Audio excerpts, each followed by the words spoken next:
campane, la croce, la chiesina, il pilocco, la posta, cecio, Casegalli, case pereti, casini, poi c'è Case Rossi, querciolaie, ehm,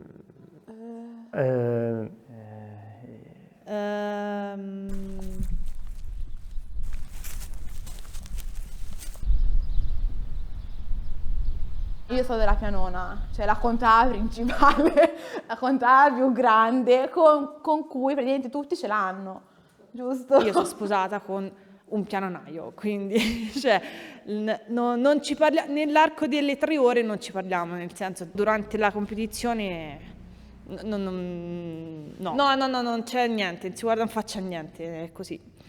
La Pianona è un bel posto, piano.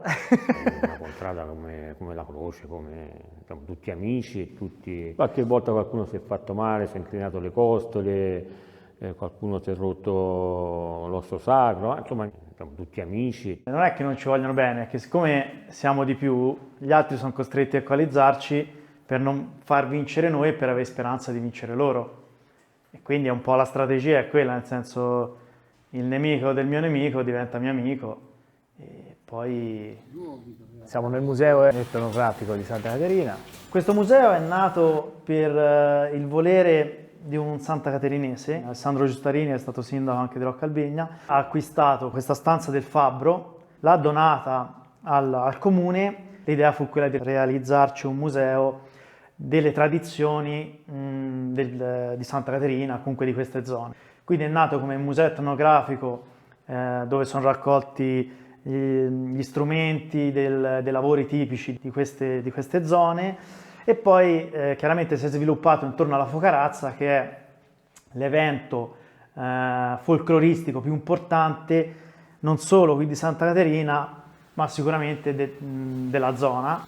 Santa Caterina è vissuta Alessandra d'Egitto, era cristiana, tra l'altro Alessandra d'Egitto anche attualmente ha un grosso numero di cristiani copti e c'è il santuario di Santa Caterina di Alessandra d'Egitto ed era una letterata, aveva un signore lì della zona, la voleva come in moglie. Lei non voleva sposarsi e praticamente non ubbidendo ai voleri sia di questo signore che la voleva sposare, sia probabilmente del padre che la voleva dare in sposa per accordi suoi politici o di tornaconto, fu martoriata. Fuoco, ne è uscita illesa. Ruota dentata, ne è uscita illesa, decapitata. Santa Caterina d'Alessandria si distingue da altre sante perché ha sempre rappresentato accanto a sé una ruota dentata e una spada. Ci sono varie leggende, c'è chi dice che fu ritrovata una statua di Santa Caterina nel campo dove poi è stata costruita la chiesetta. Chiaramente a quel tempo non c'era nulla, dicono che questa statua fu portata a Vallerona e questa ritornò diciamo sul luogo dove poi è sorta la chiesetta, però sicuramente Santa Caterina è legata al fuoco, lo stollo è un rito di fuoco e quindi poi tutto quanto si mischia nella leggenda e nella tradizione. Lo stollo è un tronco di legno, solitamente di cerro, coperto di fascine che appunto sono altri piccoli legnetti che prendono fuoco più facilmente. Inizia un mese prima per organizzare la festa e quindi andiamo a cercare in quegli altri paesi qualche soldo, chi te le dà volentieri, chi no, però insomma si raccimona qualche soldo per fare questo buffet gratuito. Facciamo dai 1000 ai 1500 panini con tantissimo vino. Il 24 novembre si inizia la mattina, si va nella macchia qui vicino, si fa lo stollo, quindi il tronco di cerro che viene scelto, deve essere dritto, deve essere buono per la contesa, quindi non troppo grande, non troppo largo perché sennò poi viene conteso male, non eccessivamente pesante perché anche quello può essere un problema. Viene tagliato della lunghezza giusta per la contesa che sarà e poi viene preparata tutta la parte di fascine e viene tutto portato su appoggiare forche. Viene fatto la buca dove mettere lo stollo, viene piantato, ci vengono legate intorno le fascine, le donne preparano appunto i biscotti nel forno, qui c'è un forno che veniva utilizzato per fare biscotti e alle 5 c'è la messa alla chiesina vicino a dove viene acceso lo stollo. Ci prepariamo psicologicamente a questa contesa. Andiamo su, c'è la benedizione del prete, c'è chi urla "Evviva Santa Caterina!". A quel punto inizia il rito della focarazza e della contesa. Quindi poi c'è tutta la parte, diciamo, in cui la focarazza brucia. Quando le fiamme calano, i tiratori si avvicinano allo stollo e iniziano a smuoverlo, perché anche estrarlo dal terreno non è così semplice. Allora, la focarazza sia una cosa religiosa perché ci teniamo, per me, io ci tengo a questa cosa, quindi vado in chiesa, poi c'è chi non ci va, ma io vado la sera dello stollo in chiesa, proprio non solo con il corpo ma con la mente, proprio non sono uno che va tutte le domeniche in chiesa, però quel giorno lì sì, ci tengo perché tengo alla tradizione e me lo sento dentro, quindi Per me è una cosa religiosa, poi c'è anche il rito pagano, per l'amor di Dio, però ecco, nasce come cosa religiosa, la sera si va in chiesa, poi si fa la processione, si va alla benedizione, il giorno dopo c'è la messa. Il 24 novembre non esiste niente e nessuno. La mattina ti svegli, c'è anche il cielo ti sembra diverso. avevo 14 anni, ne ho 34, quindi 20 anni che mi metto sempre le solite cose, come fosse un'armatura. Io sono della Croce, le dico sempre, perché sono uno di quelli garosi.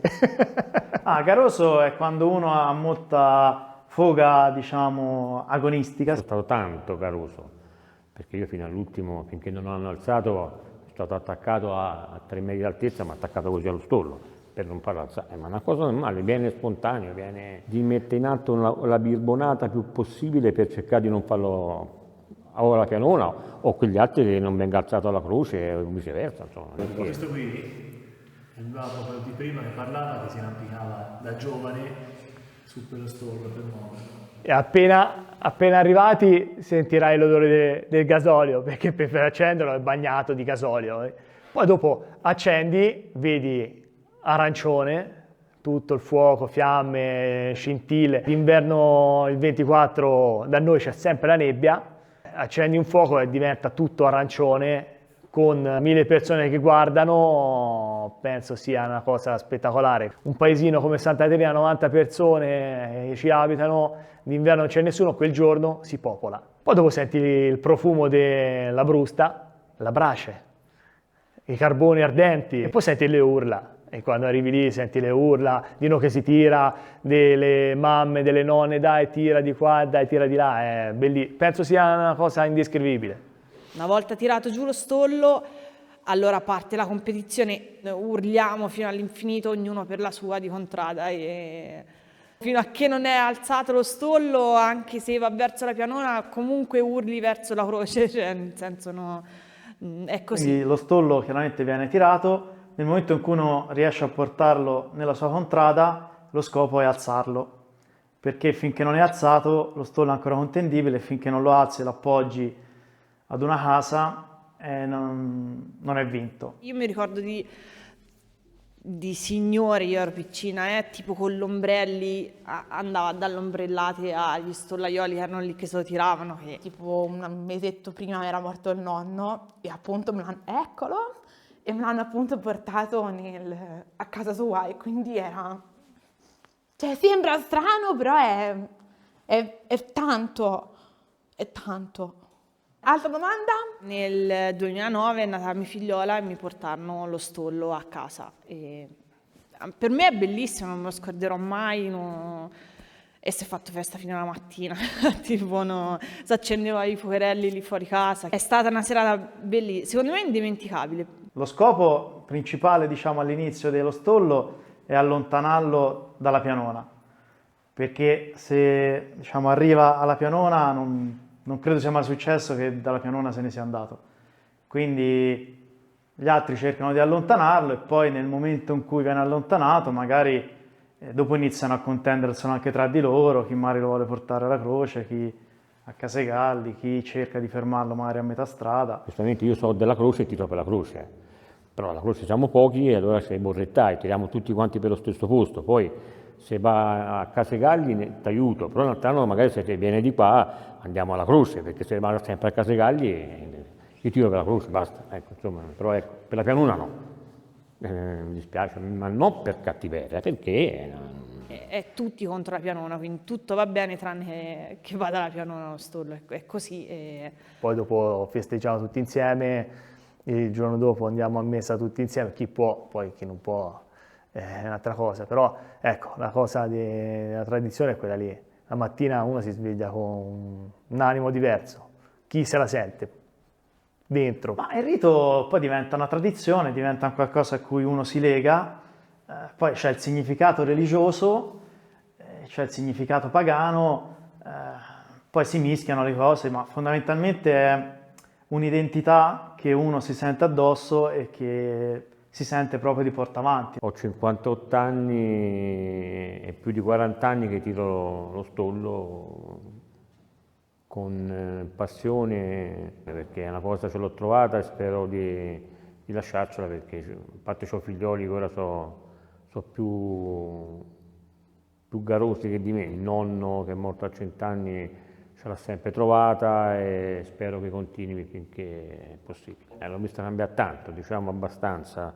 perché quando ero ragazzo, che ero già nel comitato, che si andava a cercare per i paesi, a Vallerona e Roccalbegna, noi si faceva, conto a Vallerona 120-130 famiglie e ora se ne fanno 35-40, quindi è già cambiato tanto. Abbiamo deciso di stare qua su anche per quella cosa lì, perché ci sto bene, è un posto tranquillo e quindi ce lo sentiamo dentro e sta bene così.